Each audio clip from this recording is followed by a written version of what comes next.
Eu já trabalho, mas quero estudar. Se tenho filhos, cuido do meu lar. E estudar onde quiser, quando puder. No PC, tablet ou celular. Moro longe, quero me formar. A hora que eu tenho é depois de almoçar. Praticidade tem o nome, polos em todo o país. Online posso me formar. EAD, Unicesumar tem qualidade de ensino pra você criar. EAD, Unicesumar, você escolhe a hora que quer estudar. EAD, Unicesumar em cada canto do Brasil, porque melhor não há.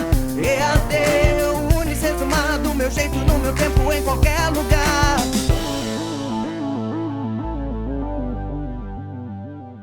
Olá pessoal, tudo certo? Eu sou a professora Carla, sejam bem-vindos à nossa segunda aula da disciplina de Fundamentos Históricos e Filosóficos da Educação. Bom, antes de começarmos propriamente com os conteúdos dessa aula, eu gostaria de rapidamente nós retomarmos a contribuição que o início da filosofia, por meio dos seus primeiros filósofos e também correntes filosóficas lá na antiguidade, teve para a educação. Então, eu trouxe um quadro aqui, um resumo, onde nós podemos retomar e concluir esses assuntos que nós verificamos na nossa primeira aula. Então, nós temos aí, a começar por Sócrates, considerado o pai da filosofia, por ter inserido na filosofia, no pensamento filosófico, uma filosofia mais humana.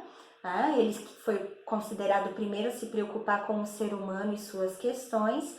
Ele traz com seu método de questionar para se chegar às perguntas certas e assim às suas respostas, uma educação para o preparo de cidadãos. Lembrando que Sócrates viveu em Atenas e Atenas era uma das cidades-estados gregas na antiguidade em que tinha seu próprio governo e no caso ali se desenvolveu a democracia.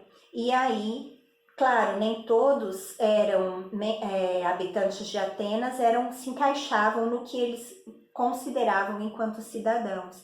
E alguns até questionam, dizem que ele pregava que essa cidadania pudesse ser mais estendida. Mas sua preocupação é justamente o exercício da cidadania dentro da democracia. E o Platão, que foi o seu discípulo e por meio de quem nós conhecemos boa parte do seu pensamento, ele segue essa linha de pensamento do Sócrates e ele vai dizer que o conhecimento ele deveria ser para a formação de cidadãos virtuosos e que essa virtude ela só seria alcançada por meio do uso da razão. E como, então, saber utilizar essa razão? Então, a educação vai sendo desenvolvida dentro do pensamento socrático e platônico nesse sentido. Já Aristóteles, que foi discípulo da escola de Atenas, que foi fundada por Platão, ele vai desenvolver, como a gente viu, um pensamento um pouco diferente. No entanto, ele vai pensar dentro das suas teorias filosóficas, ele vai dizer que a educação ela serve para o bem-estar do Estado, ou seja, que era uma cidades-estado, o governo dessas cidades, ele deveria garantir uma educação para os seus cidadãos. Então, é o pensamento, olha, já em Aristóteles, de que o Estado deveria garantir a educação para os seus cidadãos. Com o estoicismo, que se desenvolveu em meio aos espaços em que os gregos habitavam e também outros povos influenciados por eles, ou que mesmo conquistaram seus territórios, como os macedônicos e depois o Império Romano, vai ser uma corrente de pensamento filosófica da antiguidade que vai desenvolver uma educação em que aprender o funcionamento do mundo possibilita, então, viver de acordo com o que seria uma moral virtuosa. Então, nós deveríamos, como fazer isso? Vencendo dominando os nossos desejos pessoais em nome de atitudes consideradas mais éticas. Já o cinismo é uma corrente que se desenvolveu também nesses territórios, mas que é um pouco oposta a isso. Por quê? Porque pregava justamente que nós deveríamos ser educados para agir de acordo com a nossa natureza e não necessariamente com convenções humanas, com imposições dos nossos costumes e tradições. E, por último, o ceticismo também é uma outra corrente que se desenvolveu nesses territórios, influenciada pelos gregos e também pelos romanos, que pregava que nós devemos duvidar sempre, e é por meio da dúvida que se entenderia que partiria do princípio de que não existem verdades absolutas e que aceitamos só uma verdade enquanto ela é o suficiente. A partir do momento que nós encontramos novas respostas para as coisas, essa verdade deixa de ser uma verdade e nós temos novas respostas então para tudo. Bom, mas nós vamos verificar agora o desenrolar ao longo do tempo, ao longo da história, do pensamento filosófico. E nessa aula nós vamos focar principalmente no período medieval e moderno. E pensando então o pensamento filosófico na Idade Média e na Era Moderna, nós vamos começar já pela frase célebre do Epíteto, que é impossível um homem aprender aquilo que ele acha que já sabe. Algo que vem dentro daquele princípio já trazido pelo próprio Sócrates, né? Na antiguidade, de que de busca por saber, busca pelo conhecimento, partindo-se de questionamentos e do princípio de que Sócrates dizia, né? Só sei que nada sei. E como que se construiu o pensamento filosófico na Europa medieval? Bom, para isso nós precisamos entender que o período medieval, ele é considerado um período que vai de cerca do século IV, V até o século XV, mais ou menos. Seria o período de fim do Império Romano no Ocidente até o período ali do Renascimento, que daria início à Era Moderna. Bom, essa forma, né, de observar, claro, dentro é uma forma de se dividir a história que foi criada pelo Ocidente, né, pensando nas suas, mais precisamente na Europa e nos acontecimentos que se centraram ali. Mas então, pensando o que estava acontecendo e que levou à formação de uma Europa medieval, nós temos que lembrar que tudo começa, né, o que inaugura esse período é a própria crise e fim do Império Romano na sua parte ocidental, com capital em Roma. Lembrando que a sua parte oriental, pois com a crise que se instala, esse império é dividido, e a sua parte oriental, com capital na antiga Bizâncio, ou agora Constantinopla, permanece. Mas essa crise, que o próprio livro-texto da disciplina nos chama a atenção, foi uma crise que ela foi interna. Afinal de contas, temos ali, com o cessar de conquistas romanas, um cessar de mão de obra escrava, que era fruto dessas conquistas, e essa falta de mão de obra vai gerando uma crise econômica e também as dificuldades de se manter todo o seu território. E aí começam a chegar outros povos que invadem esses territórios, principalmente povos de origem germânica. E esses povos germânicos, de cultura, origem diferente dos romanos, eram chamados pelos romanos de bárbaros, né? Por isso a gente fala muitas vezes, conhece esse período como das invasões bárbaras. Mas ali começam-se a formar reinos germânicos. E em meio a essa sociedade, né, em uma Europa ocidental que se vê envolta a guerras de invasão e disputas por território, nós temos a Igreja, que se manteve mesmo com o fim do Império Romano e vai se construindo enquanto a instituição mais poderosa. O cristianismo, ele que já foi institucionalizado, lá no Império Romano, no final da sua história no Ocidente, na Europa Ocidental, mais precisamente, se tornando inclusive a religião oficial do Império, ele vai permanecer mesmo com o fim do Império na sua parte ocidental. E com os reinos bárbaros que vão se formando, ou reinos germânicos que se formam nos antigos territórios romanos na Europa Ocidental, vão sendo feitas alianças por parte da igreja com os seus reis, o que vai levando um fortalecimento dessa instituição, até porque por meio da conversão dos seus líderes, né, dos reis desses povos germânicos, eles vão, e daqueles que estão submetidos a essas lideranças nos territórios que foram conquistados por eles eles vão conseguindo firmar a sua autoridade e também a igreja vai servindo como mediadora nos conflitos entre esses diferentes reinos que vão tendo em comum essa questão da igreja que era vista como quem detinha a autoridade sobre a religiosidade cristã da qual eles vão fazendo parte, e também vai herdando, é claro, nesses acordos políticos, muitos territórios, e não à toa a terra, que era o símbolo de riqueza naquela época, vai sendo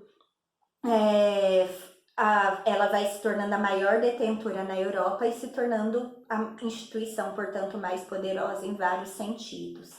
E aí nós temos até uma imagem, que é o batismo do rei Clovis, que foi um rei franco, que foi um dos reinos que mais exprimiu essa relação próxima com a igreja e o fortalecimento que isso deu para ambas as partes, pois esse reino, o reino dos francos, um dos reinos germânicos que se formou na Europa, mais precisamente na região da atual França, vai se expandir e no reino de Carlos Magno vai se tornar um império, que é o Império Carolíngio. E isso vai trazendo expansão não só para esse reino, mas também para a própria igreja, que era sua aliada.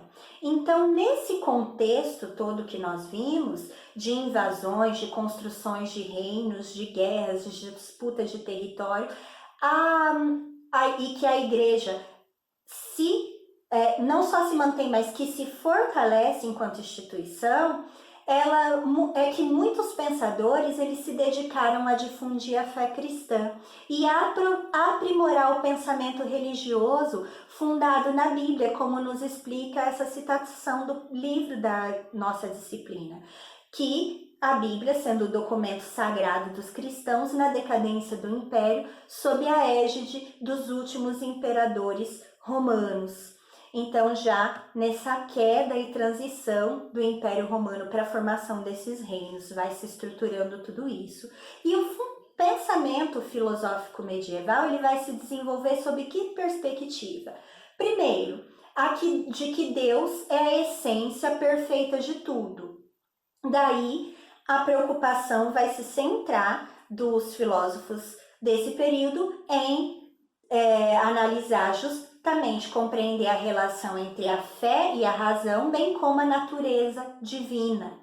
E a igreja, em sua hierarquia, né, os membros do clero, vai se impor enquanto a mediadora entre Deus e os homens. E um dos símbolos disso tudo é a própria Bíblia, sendo traduzida para o latim e permanecendo ali, e só os letrados da época, em uma sociedade predominantemente analfabeta e que detinha o conhecimento, eram os membros da igreja. Muitos reis não eram letrados, a grande maioria deles, e que instruía a população de modo correto, que justamente vai instruir aqueles membros de uma nobreza medieval que vai se formando na Europa, vai ser as escolas e os próprios monastérios, as primeiras instituições de ensino que vão se formando e as primeiras universidades que vão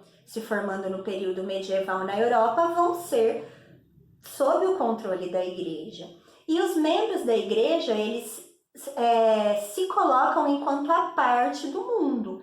Daí ou buscando isso. Daí essa época ter sido de criação de muitos mosteiros, que eram espaços, comunidades, onde esses padres ou monges, né, se mantinham e ali preservaram muitas das obras clássicas dos pensadores da antiguidade clássica greco-romana e desenvolveram daí o seu pensamento filosófico nesse período, buscando essa relação entre o pensamento desses filósofos da antiguidade greco-romana com uma moral filosófica cristã que eles estavam construindo. E inclusive o desenvolvimento de teologias, né?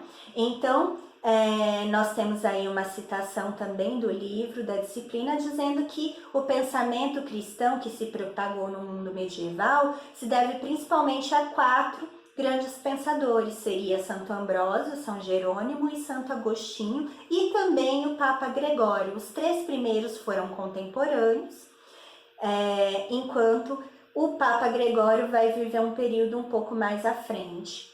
E foram eles que vão construir o pensamento predominante do cristianismo, que se constituiu naquele que predominou na Igreja Católica e que lançou depois bases futuras também para o pensamento protestante no Ocidente. Bom, passando por eles para entender como se construiu e as suas influências, nós temos Santo Ambrósio, que viveu em meados para o final do século IV. Ele foi bispo na região em que hoje é Milão e ele foi muito importante por sua defesa de que o Estado ele deveria ser submisso à Igreja, inclusive nas suas cartas a reis. Ele é muito enfático nisso, ao próprio imperador, ele é muito enfático ao defender que costumes pagãos fossem abolidos pois não eram aceitos pela igreja. E daí essa necessidade de se submeter, e muitas vezes isso vai servir como inspiração para se pensar e se construir uma ideia de que o próprio cargo de governante, no caso dos reis e imperadores, seria herdado por Deus, daí sua submissão, mas ao mesmo tempo a sua valorização. E não é à toa que mais posteriormente vamos ter desenvolvimento de pensadores que vão defender um direito divino dos reis, né? Bom, São Jerônimo, ele viveu no século IV também e ele perpassou regiões do Império Romano como a Gália, Constantinopla, vivendo como ermitão e adepto do ascetismo. E por dentro desse seu comportamento, dessas suas tradições de comportamento, ele vai ter muito disso influenciado na sua forma de pensar e entender uma moral religiosa e desenvolver o seu pensamento filosófico. E ele vai ser muito importante para o pensamento filosófico cristão medieval na Europa, porque ele foi responsável por traduzir os textos bíblicos para o latim, a pedido do Papa Damaso, de quem ele foi amigo e conselheiro, e que é a tradução bíblica que é base para a Bíblia Católica até hoje. E por último dessa primeira tríade que fundamentou o pensamento filosófico cristão medieval na Europa, nós temos Santo Agostinho, que é tido como o mais importante, porque ele teria sido o mais influente pensador na Europa, ou filósofo da Europa medieval, e que vai fundamentar a teologia da Igreja, que era a instituição mais poderosa da época, até a Reforma Protestante. E ele foi, antes de se converter totalmente ao cristianismo e fazer parte do clero católico, ele foi membro da seita maniqueísta, que entendia que a matéria, o nosso corpo, a nossa matéria em si, ele é intrinsecamente mau, enquanto o espírito seria intrinsecamente bom. A nossa alma que teria essa ligação direta com Deus, enquanto o nosso corpo estaria mais perecível ao pecado. E a sua teologia, ela vai herdar um pouco disso, mas ela vai defender principalmente que todo homem ele possui uma consciência do que é certo e o que é errado. E nós temos o livre-arbítrio que é dado por Deus. Então, para escolher qual caminho, fazer escolhas de qual atitude tomar, qual caminho seguir. E, inclusive, pagar pelas nossas escolhas. Toda escolha tem uma consequência, toda ação tem uma reação. E aí nós temos, então, ele escrevendo justamente entre os séculos IV e V, inspirando-se em Platão, né, que tinha esse pensamento, e defendendo que o homem, trazendo esse pensamento de Platão para o cristianismo, para a relação entre os homens e a divindade cristã, defendendo de que o homem precisa de Deus para alcançar a sua salvação e que a razão ela estaria subordinada então à fé. E ele considerava então que a fé ela era necessária para se atingir a verdade. E ele vai reforçar, portanto, a ideia de que a igreja é a única representante legítima de Deus entre os homens, que faria essa mediação. E na filosofia agostiniana, então, os que são salvos são aqueles que Deus predestinou à salvação.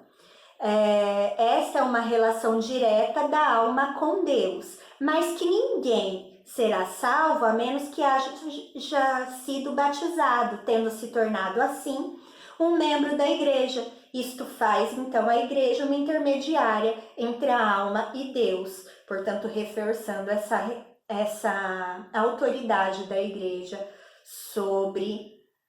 como mediadora a única mediadora entre os homens e o conhecimento sobre Deus. E Ambrósio, Jerônimo e Agostinho, eles vão, segundo Bertrand Russell, como a gente pode ver nessas citações, que são da sua obra A História da Filosofia Ocidental, eles floresceram, eles desenvolveram sua forma de pensamento em um período que vai entre a vitória da igreja no Império Romano de perseguir a detentora da religião oficial do Império, até a queda desse Império com as invasões bárbaras. Esses três eram muito jovens durante o reinado dos últimos imperadores romanos, como Juliano o Apóstata. São Jerônimo viveu ainda 10 anos depois do saque de Roma pelos godos, comandados por Alarico. Agostinho viveu até a irrupção dos vândalos na África e morreu enquanto estes estavam assediando Hipona, que era onde ele era bispo. Imediatamente após sua época, os donos da Itália, os povos que invadiam os territórios da atual Itália, Espanha e África, não eram só bárbaros, mas heréticos arianos, que eram uma das seitas consideradas pagãs mais combatidas pela igreja da época. E a civilização declinou durante séculos, segundo Russell, nesse período de guerras, de invasões e disputas, e só quase 1000 anos depois que a cristandade vai produzir novos homens que foram seus iguais em erudição e cultura e que puderam trazer daí eles terem sido reverenciados como aqueles que fundamentaram esse pensamento filosófico medieval ou do início da Idade Média principalmente. O último a ser considerado o grande fundador desse pensamento filosófico cristão da Idade Média na Europa foi o Papa Gregório I. Ele viveu entre os séculos VI e VII, no contexto em que Roma já estava subjugada pelos germânicos e deixava de ser a capital do Império Romano Ocidental, e enquanto Papa ele buscou consolidar a autoridade do seu cargo na Europa Ocidental, mandando várias missões de conversão para os reinos pagãos, e ele foi responsável por isso. Então, daí essa difusão do cristianismo e também da força da igreja, do pensamento filosófico cristão que vai predominar na Idade Média na Europa Ocidental. E as cartas, como Russell traz nessa citação, as cartas de Gregório, elas são extraordinariamente interessantes, não apenas como reveladora do seu caráter, mas ainda por dar-nos um quadro da sua época. Seu tom, exceto quando se dirige ao imperador ou às senhoras da corte de Bizâncio, é o de um líder, às vezes ordenando, outras vezes censurando, jamais demonstrando a mais leve hesitação quanto ao seu direito de dar ordens. Então é a partir dele que nós vamos ter uma autoridade papal estabelecida, bem estabelecida e forte no contexto de uma Europa cristã. E nós vamos ter então, só a partir do século IX, que mudanças nessa sociedade de ordem econômica e também política que vão alterando o modo de ser e de pensar da população, e isso vai tanto refletir como também ser influenciada pelo pensamento filosófico na época e ter desdobramentos. Bom, uma das formas de pensamento filosófico que se constitui e se desenvolve nesse contexto, a partir do século IX, é a escolástica. Esse foi um movimento escolástico, que vigorou entre os séculos IX e XVI, que tinha como objetivo entender e explicar a religiosidade cristã, que seria entender a existência da alma humana e de Deus, por meio de ideias dos filósofos, resgatando filósofos gregos como Platão e Aristóteles, aplicando as suas ideias ao cristianismo, ao pensamento cristão e ao estudo da Bíblia e a constituição de uma teologia para a igreja. Então, eles entendiam que nem tudo que se vive é resultado do plano de Deus, que há na nossa existência uma responsabilidade dos homens por seus atos, e a construção de um destino é parte também das nossas escolhas individuais. Dentro do pensamento ou da filosofia escolástica, quem mais se destacou foi São Tomás de Aquino, que viveu entre 1225 e 1274, portanto no século XIII. E São Tomás de Aquino, ele vai ser responsável, como nós podemos ver por essa citação do próprio livro da Disciplina, por romper com a perspectiva de submissão absoluta do homem e incentivou a capacidade de racionalidade do mundo. Para ele, a razão não é incompatível com a fé. Para chegar a Deus é preciso dois caminhos, ou seja, a teologia e a filosofia. Enquanto a primeira aprimora a relação do homem com Deus, a segunda aproxima o homem da verdade de si e das coisas que Deus criou. Entre elas, o próprio homem, sua maior obra. Então, não se distanciaria a fé e a razão.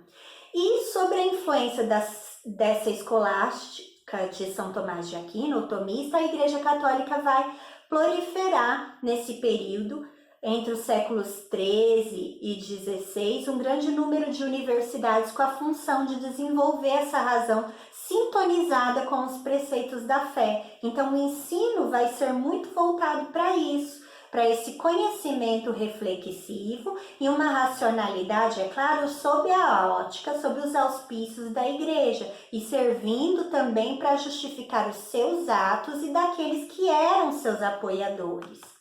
Bom, isso vai prosseguir e vai fazer parte do pensamento filosófico do Ocidente no período medieval. Só que nós vamos ter transformações entre esses séculos 13 e 14 que vão mudar tudo isso e vão ser responsáveis pela construção pensamento filosófico moderno. Que acontecimentos são esses? As cruzadas, um renascimento comercial urbano e a própria peste negra e as revoltas camponesas. Por quê? As cruzadas, que eram expedições com o objetivo, pelo menos oficial, de se conquistar o território de Jerusalém, que tinha sido conquistado pelos turcos otomanos e que eram considerados por ser muçulmanos enquanto infiéis. E aí, essas guerras foram, no total, 8 expedições, se eu não me engano, 5 oficiais e 3 extraoficiais, não convocadas por papas, mas sim por reis cristãos da Europa Ocidental. Nós vamos ter, então, as cruzadas. Não foi sucesso esses reinos cristãos e a Igreja de Roma não conquistou esses territórios, o território da Terra Santa, mas levou a uma aproximação, um contato com povos do Oriente, o restabelecimento de antigas rotas comerciais e o desenvolvimento de novas que ligavam a Europa ao Oriente. E tudo isso vai levar a um renascimento também comercial e urbano na Europa, que tinha se ruralizado durante esse período. E posteriormente, no desenrolar disso tudo, com a peste negra e a morte de boa parte da população europeia, nós vamos ter várias situações que vão se desdobrar, como, por exemplo, revoltas camponesas, que vão procurar, entre os camponeses, defender uma diminuição dos abusos das autoridades de senhores das terras que eles trabalhavam nesses reinos cristãos da Europa Ocidental. E esses camponeses vão buscar em quem a liderança para isso? Nos reis desses territórios. E esses reis, se antes eles tinham, quando você aprende lá sobre a Europa Ocidental feudal, que os senhores feudais durante a Idade Média tinham muito mais autoridade nas regiões em que eles comandavam e eram donos de território do que os reis propriamente, é nesse momento que eles começam a perder poder para esses reis, pois muitos tinham inclusive ou investido nas cruzadas que não lhe deram mais prejuízos do que recursos, ou então porque esses reis vão também se fortalecendo como essa figura mediadora entre os camponeses e os donos das propriedades que eles trabalhavam. E aí nós vamos ter uma centralização do poder se construindo ao longo desses séculos, finais da Idade Média, e a formação dos primeiros estados nacionais europeus. E nesse período, esses países, esses estados que vão se formando, eles vão fazer a sua expansão marítima por meio das grandes navegações. E isso vai levar ao desdobramento, ao conhecimento de novas rotas via mar para as especiarias no Oriente, e artigos de luxo, como joias, ouros e tecidos como a seda, que eram vistas como valorizadas, já que não se tinha na Europa, e o desenvolvimento, assim, maior daqueles que trabalhavam com isso como comércio, que são de uma classe mercantil, de mercadores, e isso vai tornar essa classe se tornando também uma classe social, um grupo social com mais poder econômico e também trazendo suas novas formas de se colocar perante esse mundo que vai se construindo. Então, como a gente pode ver nessa citação do livro da Disciplina, vamos considerar que o desenvolvimento da vida material na Europa levou à busca de uma compreensão dessa vida material dentro da lógica científica, eficiente para dar resposta ao que as necessidades materiais impunham, a esse novo mundo que foi se construindo. E é nesse momento que nós vamos ter o Renascimento, enquanto um movimento social, um movimento cultural e científico que fez parte da construção de vários pensadores da época que vão esboçar novas concepções de mundo dentro desse contexto que se formou na Europa a partir do século XIII, sobretudo, e que vai desembocar nesse movimento que existiu entre o século XIV e XVII. Então, o Renascimento ele vai trazer a valorização do humanismo, ou seja, a valorização do ser humano, um pensamento antropocêntrico. Agora, os estudos eles não são mais precisamente focados na figura divina, mas sim na sua criação. Não que eles deixam de acreditar em Deus, não é isso, eles não são ateus, os filósofos do Renascimento. Pelo contrário, eles entendem que a criação primordial de Deus é o ser humano, então daí a necessidade de entendê-lo, assim como as outras criações divinas, o mundo e a natureza que existe.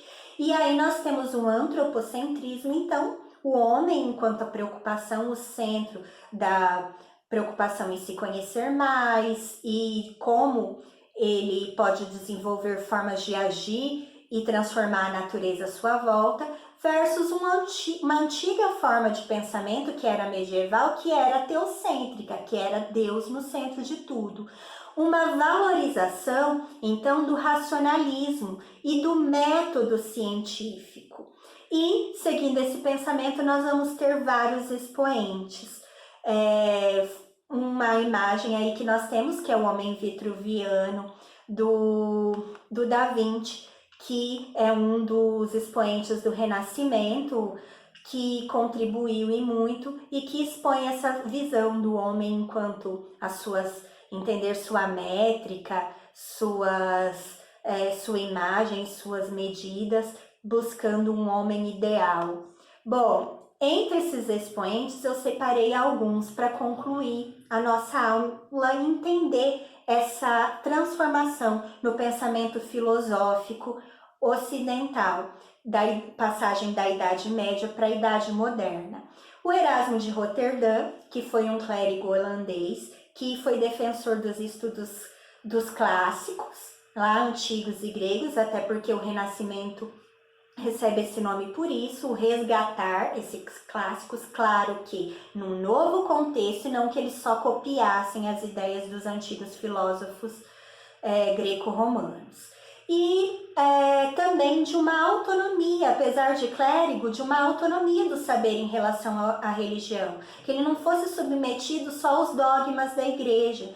E a moralidade era uma preocupação central para ele, devendo ser o objetivo final da educação. E ele fazia inclusive muitas críticas na época a uma educação que ela tinha um modelo a ser seguido, com pedagogias que elas eram estáticas e muitas vezes autoritárias ao ponto até de castigos físicos.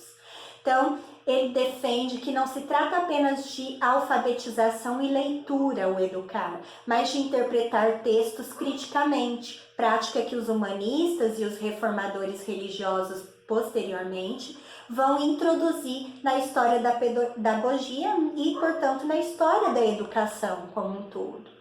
E aí nós temos um outro grande expoente dessa transformação no pensamento filosófico ocidental, da Idade Média para a Moderna, que é Francis Bacon, que foi um filósofo inglês que defendeu que o único método que poderia ajudar o homem a dominar a natureza seria o método empírico indutivo, que consistia o quê? Na observação das especificidades para se compreender o geral. Primeiro, então, segundo Bacon, nós devemos enumerar todas as manifestações possíveis daquele fenômeno que nós estamos estudando, registrando assim as suas variações, para daí então, a partir dos resultados que nós obtermos com tudo isso, nós então fazermos as testagens por meio de experimentos. Ensinava então que os sentidos do homem, eles são infalíveis e eles representam a fonte de todo conhecimento válido. Aquela ideia de que o conhecimento é inato e precisa ser despertado. Quando isso acontece se guiado pelo método científico, daí ele ser considerado um dos pais da ciência moderna. E Bacon, no próprio livro da disciplina, é colocado que ele desenvolve a ideia de que para entender as coisas da natureza não se deve subordinar a razão a uma crença que lhe imponha limites na busca da verdade. Para ele, se nós constituímos uma análise e buscamos comprová-la, e se dessa comprovação se detecta uma lei sobre a natureza, estamos apenas desvendando o que, de certa forma, é uma criação divina. Então, não estamos deixando de acreditar que isso seja, inclusive, uma criação divina. Bom, Galileu, ele é considerado um dos fundadores do método experimental e da ciência moderna também. E ele defendeu o heliocentrismo de Copérnico, né, a teoria de que o Sol seria o centro do nosso sistema e não a Terra, e isso acabou levando, junto com a defesa do fim de outros dogmatismos que a Igreja defendia, a um embate entre ele e a Igreja, e para não ser condenado, ele acabou tendo que renegar suas ideias. Mas, nos seus estudos, ele foi responsável também, principalmente na área da física, pelo desenvolvimento de vários instrumentos. Outro que também foi um grande e importante pai para o pensamento filosófico moderno e também para o nascimento de uma ciência moderna foi o René Descartes, inclusive um importante matemático, né? Ele, que era um filósofo, matemático e físico francês, ele é considerado o fundador do método dedutivo, na filosofia, e também de um racionalismo, e é o criador da geometria analítica. Segundo Descartes, o seu método, baseado ali, influenciado na filosofia platônica, ele vai se basear no entendimento de que o conhecimento racional ele é inato ao ser humano também. E ele vai entender que somente o processo dedutivo pode ser adotado como meio seguro para evidenciar aquilo que é conhecido, para se chegar de fato a uma realidade, a uma verdade. E como que consistiria isso? Algumas etapas seriam feitas. Primeiro, a evidência, jamais aceitar como verdadeiro algo duvidoso, ou apenas aceitar as formas de conhecimento que fossem totalmente claras e distintas. Fazer a análise, ao enfrentar um problema filosófico, dividi-lo em partes, quantas forem possíveis para classificar a sua compreensão. Fazer uma síntese, sempre começar resolvendo os problemas menores, as partes menos complexas, partindo então rumo aos problemas maiores. E pois a junção, segundo ele, das múltiplas partes pode resolver ou fornecer as pistas para a resolução do problema como um todo. E, por último, a enumeração, enumerar todas as partes fracionadas e revisar cada etapa, assim que finalizada, para que assim se facilitasse uma identificação de possíveis erros que ocorressem ao longo desse processo. Bom, nós temos então, entre esses pensadores, dois métodos científicos que vão se desenvolver a partir deles nesse período. Um é o método indutivo, que parte do particular para o geral, observando, experimentando, formulando assim hipóteses explicativas para se chegar a resultados ou teorias ou leis universais, e o outro é o dedutivo, que parte do geral para o particular, partindo da formulação de um problema, em seguida de uma hipótese, verificando por meio da observação e experimentação essa hipótese, para assim chegar aos resultados formulando teorias e leis. Então, nós temos entre esses pensadores e outros da sua época uma expressão de mudanças profundas na ciência, porque vai valorizar então o papel das experiências como método científico e assim desenvolver por meio delas caminhos organizados e sistematizados para se organizar o conhecimento científico. Então, não à toa são considerados os pais da ciência moderna. Bom, eu espero que esse percurso que nós fizemos tenha ficado claro e aguardo vocês para nossos debates e considerações a respeito deles. Um abraço e até a próxima. EAD, Unicesumado, meu jeito, no meu tempo, em qualquer lugar.